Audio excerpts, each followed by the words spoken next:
Hey there, my name is Greg. Welcome to the channel, greg.thunderwizard.com if you'd like a 9-world rune reading or a thunder astrology reading.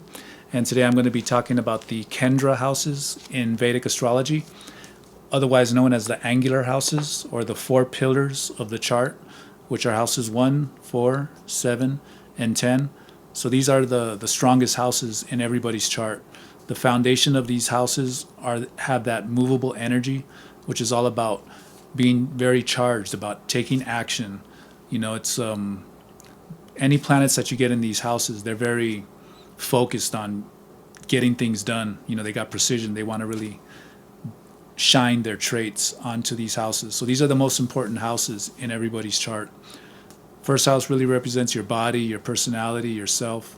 Fourth house is all about the home. Seventh house is marriage. 10th house is career.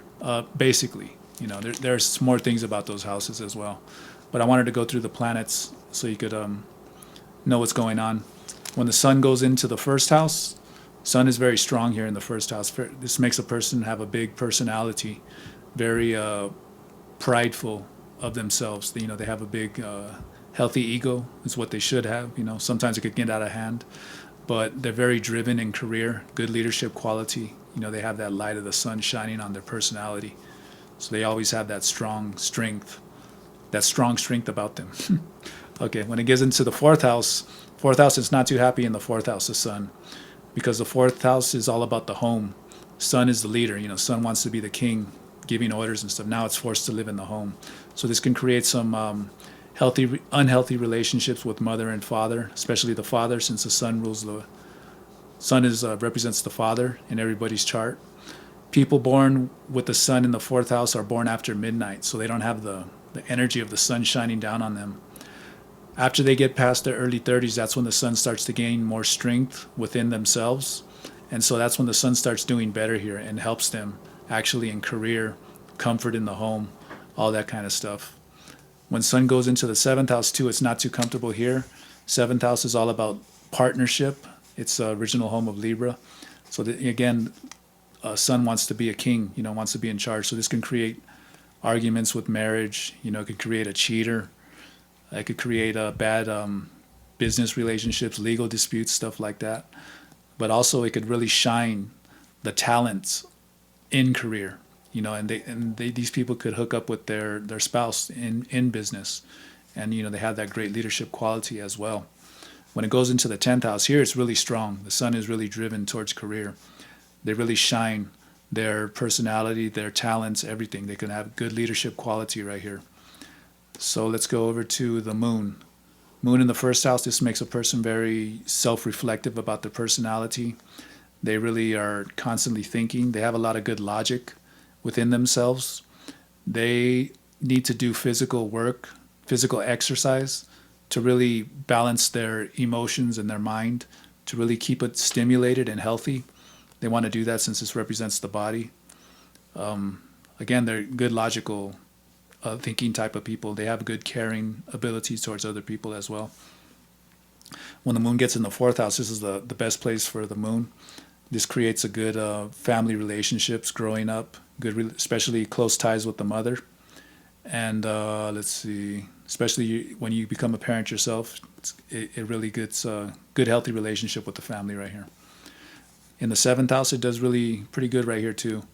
Good marriage, good partnership in business as well. Everything's good. It has that caring nature in business as well. When it gets into the 10th house, right here, this is about career. It's getting stimulated by Capricorn, so it's not too comfortable there, but it does good when somebody does a career in like a service-oriented type of career, meaning like the medical field or working hotel businesses, anything where you're servicing and helping people out. That's where the moon does good right there. Let's see, let's move over to Mercury. Mercury in the first house does really good. Mercury, good analytical skills, good interaction, communication with people in business. They're really good. They're motivated. They're constantly thinking about things. When it goes into the fourth house, this creates a lot of communication within the home. And they could suffer a little bit in career because they're talking so much in the home. Their communication skills are in the home so much that they're not doing it over here. However, as they start getting older too, the Mercury's aspecting that 10th house of career, so their Mercury starts getting stronger too, as well as in the outer world, as well as the home. When it gets into the 7th house too, this is a really good position too. Good communication skills with the marriage partner, business relationships, all that is all good. 10th house as well, really driven to career. Bunch of ideas going on in this person. They're constantly thinking of things. It can make a person restless too. They're kind of constantly got their things going on in their mind about work, so they want to learn how to balance that stuff. Moving over to Venus. Venus right here. This is a good position for Venus. Any benefic planets in these houses are always doing good, and Venus is one of them. It's creates a good healthy personality, a good health as far as physically good health in the person. It can make a person really creative too as well, in the music field, creative field, any kind of creative fields. Good relationship with the spouse as well. When it goes into the 4th house, this is a good position for Venus as well. Good peaceful environment in the home. People are feeling very, very relaxed in the home environment, growing up. Good, healthy relationships there. Also in the 7th house too, good relationships with the spouse. In partnerships too, good relationships, good balancing kind of energy. Person could be interested in working with maybe like female associated businesses, female products, makeup, that kind of stuff. When it gets into the 10th house, also it does good here too. Again, with career, people could be more focused on finances over here instead of creative fields, unless they got some kind of creative signs or other planets aspecting. Then they can get more into the creative field. If it's like the Libras over here, they can get really creative. Over here too, they can work in female products, that type of stuff. Let's see. Let's go with Rahu. When Rahu is in the 1st house, this makes a person have a really big, worldly kind of personality. They're really seeking a lot of attention. They do good in career. They're highly motivated to do stuff. When it gets into the 4th house, it's not so happy here, Rahu. This can create a lot of arguments in the home. Person with Rahu in the 4th usually doesn't even want to be at home because, they're all about that worldly fame and stuff. They don't spend a lot of time in the home. So they could be out constantly partying, or they could just be out of the home constantly. So this, they could burn out a lot really quick. They could get into drugs or all that kind of stuff. Also, when they start getting older, though, after the early 30s, Rahu starts to get more comfortable here, and they're able to relax there in the home. When it gets into the 7th house, this too is not too good of a position for Rahu. It could create a lot of arguments in marriage, business partnerships. There can be legal disputes, that type of stuff. But it could also really do good in business as well. That worldly fame, world distribution of products, whatever's going on. Same thing with the 10th house. 10th house, Rahu does really good right here. Highly motivated to do big business. Open up your own business. Very focused on business right here. They got Rahu is illusion as well. So, people can get fooled by stuff too as well. It's a trickster vibe. But, they want to get focused on really getting the job done and following the law of the land.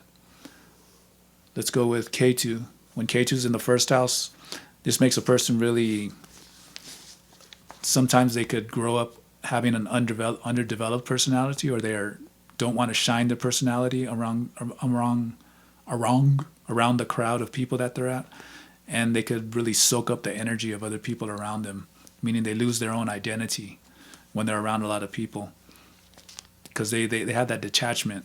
Ketu's detaching them from their personality, or making them lose interest in having a personality, So, but when Ketu's really strong here, they're able to be around people, and they're able to detach themselves in a healthy way and not be affected by people. They got that true, deep spirituality that goes all the way to the void, the blackness, which is positive though. that complete detachment from everything. When K2 gets into the fourth house, what does K2 do in the fourth house? K2 right here kind of makes a little bit of a neutral type of a home environment, where it's not the greatest home environment, it's not the worst kind of environment. It's that kind of detachment kind of thing too, where your parents might just give you space to be yourself, and you know what I mean. You like it, but then again, you're not getting that emotional affection from them as well. You're getting some, but just a little bit. K2 in the seventh house too can make a person really disinterested in marriage.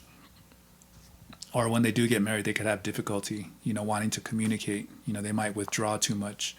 In business as well, make them disinterested in business. They just want to not do much.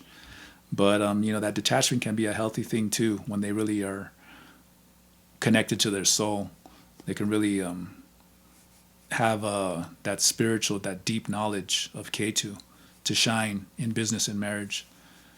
Same thing right here too with K2. As far as career goes, it could make them detached, disinterested in career, but it could also bring that detachment and that focus as well. These people can be doing some kind of a spiritual kind of a career when they get into this house. So let's go with Mars. Mars right here, in the first house, Mars is super driven right here in the first house with career, with the personality. They're constantly on the move. They're very energized to go out and do whatever they want to do. Mars in the fourth house, that can create a lot of arguments, a lot of fighting in the home with siblings, with the parents, what have you. Not too good of a position for Mars there. But the fourth house represents property as well, so people can be good real estate agents. Anything dealing with property, they can do good right there.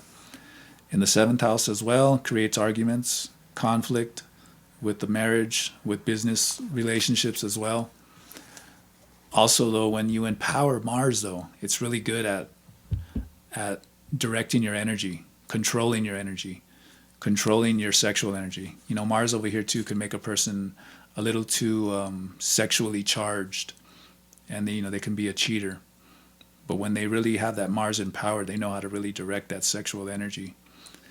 They use it in intimacy, but they know how to use it for everything. That's life force energy. They know how to direct it really good.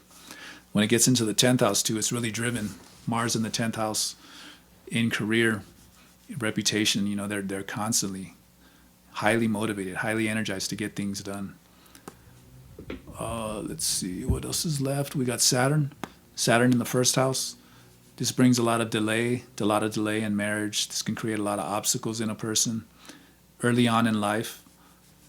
When they start getting after their early 30s too, this is when when Saturn starts to really reward them. They start learning the lessons. They learn their lessons of karma, what have you. They really have a strong foundational personality. They develop patience, organization, that kind of stuff. When Saturn goes into the fourth house, cold weather out here. Saturn in the fourth house, this is about the home. So this can create a lot of strict environment with the mother and the father, especially the mother. She can be very a strict kind of a person. The individual too can be that way as well with their own children as well, or they could learn from it, and they could just teach their children organization, patience, spiritual law, that type of stuff. Right here too, this can create a little bit of conflict here with Saturn here. Sometimes this brings like an older spouse, but it brings it won't be too bad. It can make a long-lasting marriage, but it might not be too close of a communication with the marriage. And with business too, there can be delays in doing good in business, but in the long run, they do good with business here. In the 10th house, Saturn is really strong here with career, highly motivated to get its job done, very focused, organized, good judge of character, all that type of stuff. We go over to Jupiter. Jupiter in the first house, this gives a person really good health, gives good marriage, gives good personality, interest in higher education, higher spirituality. In the fourth house as well, does really good. Good relationships with the mother and the father, and raising children too as well. Good relationships. In the seventh house, it does good. Not really good, but it does really good. It does good in the seventh house as well. This is about expansion. The seventh house too, and it has that positive energy about it. So there can be good relationships, but Jupiter's really focused on higher education and teaching people. This is a house of partnership, so there can be that little bit of detachment there going on there with Jupiter. Jupiter in the 10th house, this usually makes a person more interested in teaching, being some kind of a teacher, spiritual teacher, or just in the academic field. That's where Jupiter really shines, right here in the 10th house. And I think that's it. Yeah, so I went through all of them. So that's how the houses are in these, the Kendra houses. And if anybody's interested in Thunder Astrology readings or 9 World Rune readings, go to greg.thunderwizard.com. And I'll probably be doing another live stream. I'm going to try to do it this weekend, maybe Friday or Saturday. And you guys have a good one. Peace.